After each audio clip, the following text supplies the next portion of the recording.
अण्णाभाऊ साठे नाट्यगृहाचं लोकार्पण मुख्यमंत्री देवेंद्र फडणवीसांच्या हस्ते संपन्न झालं।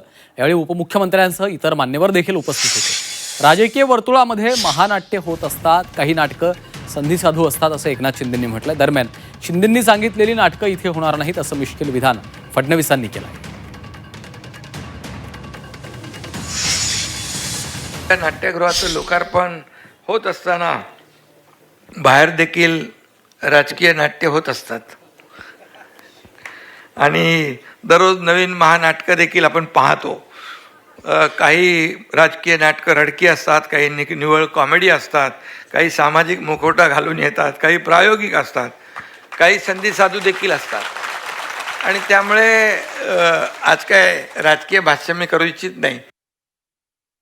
नाट्यगृहामध्ये सर्व प्रकारची दर्जेदार नाटकं ही देखील आपल्याला पाहायला मिळतील। म्हणजे शिंदे साहेबांनी सांगितली ती नाटकं नाही, पण खरोखर सर्व प्रकारची दर्जेदार नाटकं आपल्याला पाहायला मिळतील। शिंदे साहेब म्हणतात की त्या नाटकांकरता भाड्याने मिळेल, पण 3 पट भाडं आकारलं जाईल।